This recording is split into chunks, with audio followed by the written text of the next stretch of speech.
welcome back to the channel. I hope you guys are having an amazing start to your day. We have a local bookstore here called Books on Main, and they are friends of the York County Library, so part of their proceeds go to fund the library.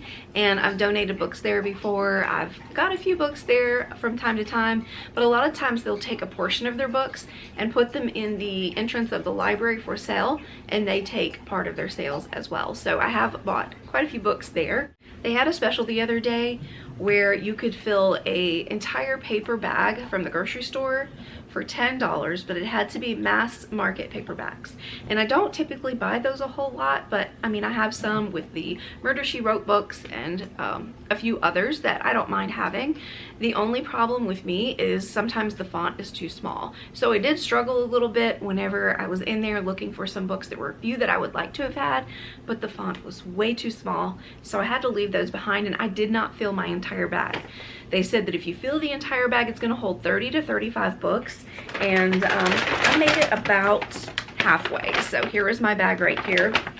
And also outside the door, they had a couple of carts full of books for $1, and I did pick this one up. It is a national bestseller by Carol Goodman, and it's called The Lake of Dead Languages. I don't know anything about it, but when I read the back of it, it sounded really good.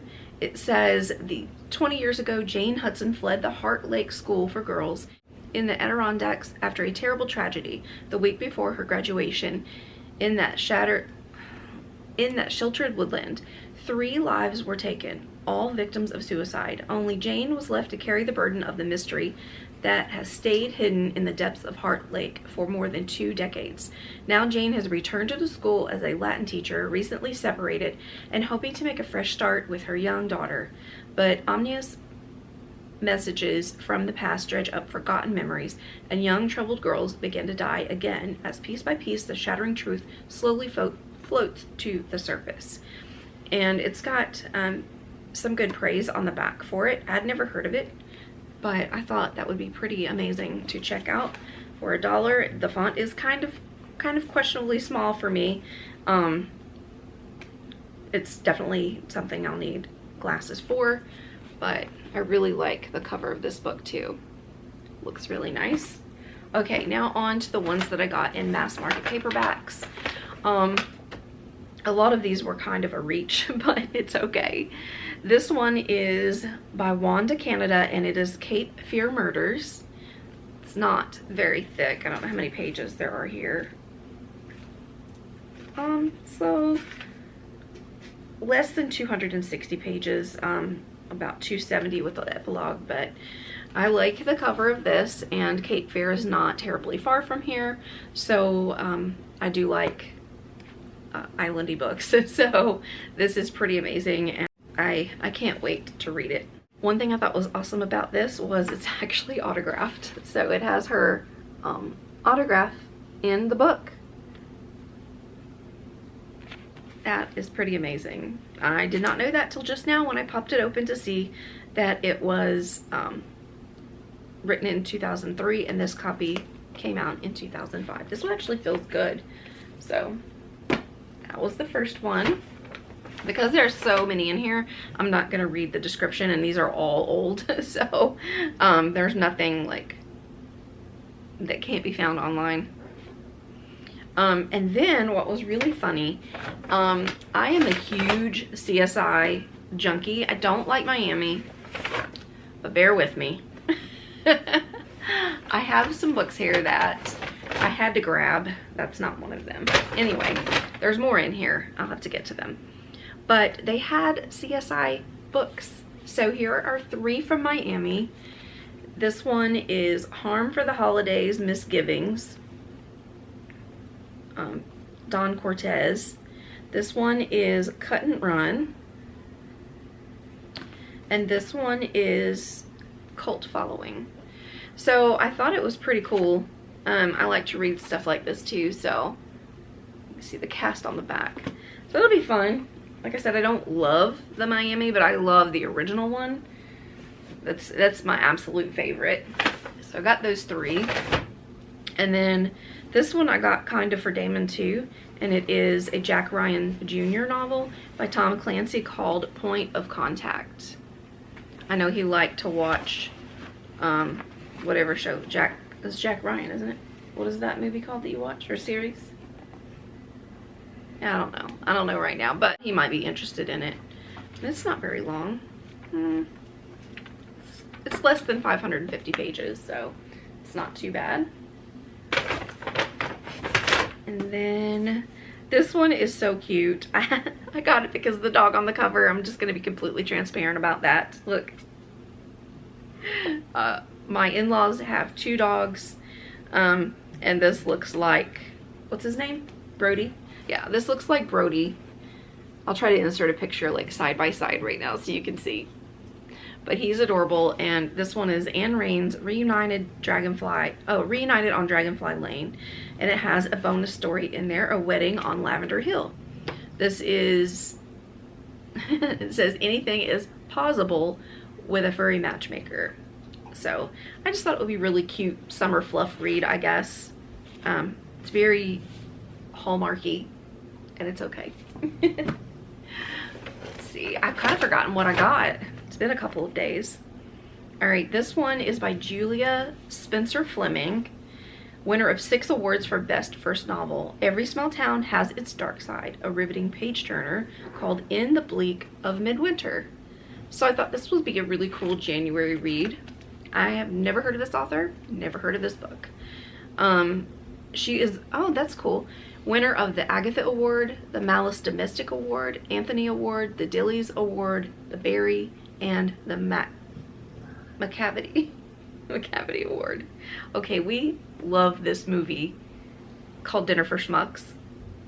Steve Carell, Paul Rudd, like really what could you ask more for? And there's this moment, anytime we hear Barry, we just do a thing. Yeah, go ahead and watch that movie. There's a couple of scenes that are inappropriate, but go into it knowing that. But it's so dumb, but it's so good. It's kind of one of my guilty pleasures, and now I have to watch it tonight. Thanks, Damon. Anyway, this book sounds great. I'm gonna read it.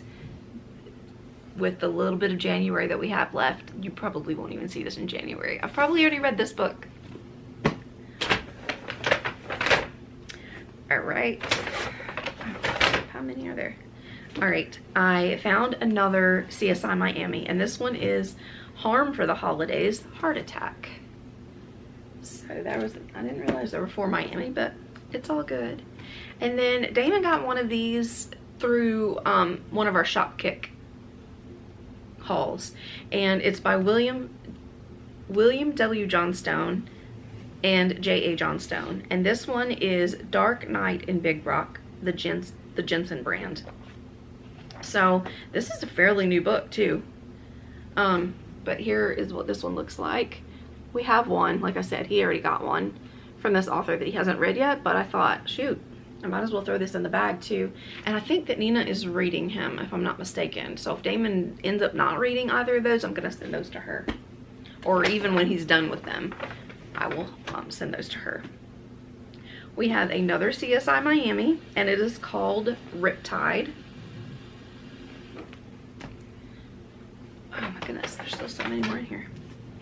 All right, and this one I grabbed because I know Nina was looking for some Janet Ivanovich, the Stephanie Plum novel series. I picked up a few more for her not too long ago, but I think that they were missing this one. I might be mistaken, but I did pick up this, and it was To the Nines.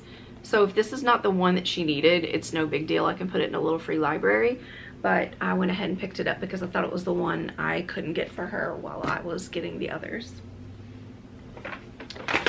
And the next one is the original CSI series. And what's funny is I know my sister had this book at one point because I bought it for her, and it is called Snake Eyes. So here on the back, it's got the original cast on the back of this one.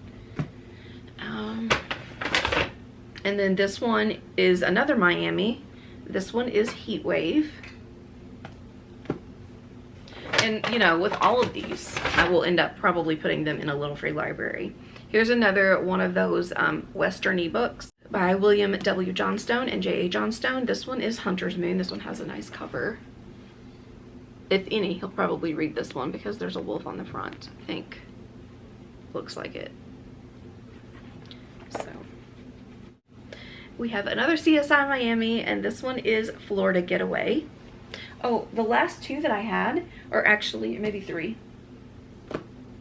Yeah, the last three that I just had are by Max Allan Collins, where the other ones had completely different authors. So that's really cool that there are multiple authors for that series. So it's gonna be nice to see in reading those which one, you know, I'm gravitating toward more as far as liking their writing style.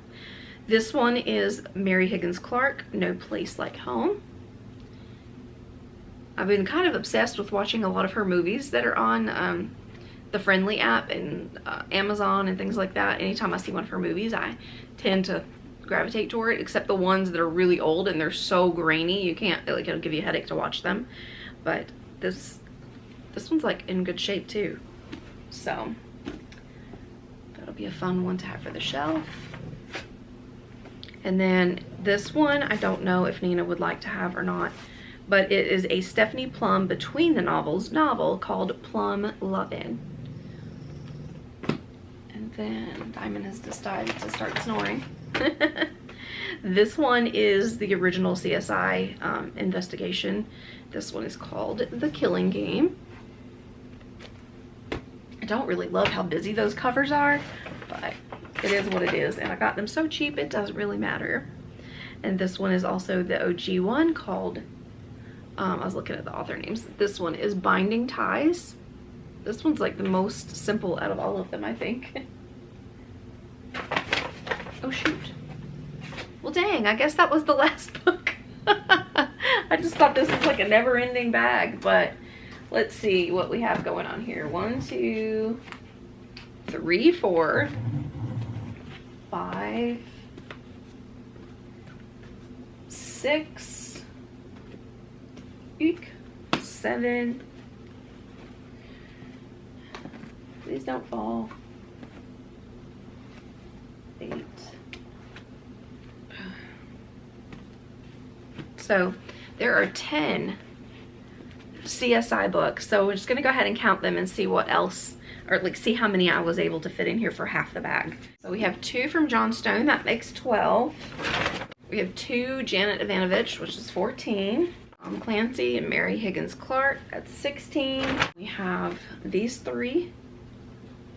We ended up with 19 books, and I could have fit more in here. As a matter of fact, the guy at the cash register asked me, "You're not gonna fill it all the way up?" And I was like, I would have if I found more books that I actually would read. But like I said, some of them had much too small font for me. And then again, I did get this other book outside. So $11, 20 books. That's not a bad deal, in my opinion. So thanks for hanging out with me. Let me know if your local bookstores do anything like this, or if maybe your library has sales where you fill up a bag for a certain amount of money too, because I would love to hear about that. It's so much fun to see what you're gonna get. And the next time I'm going to catch it on the first day, that way I can, you know, kind of get first pick, because I went on the second day. So I'm assuming it would have been much better the first go round. So that's it for this video. I hope you enjoyed it, and I will see you in the next one. Bye.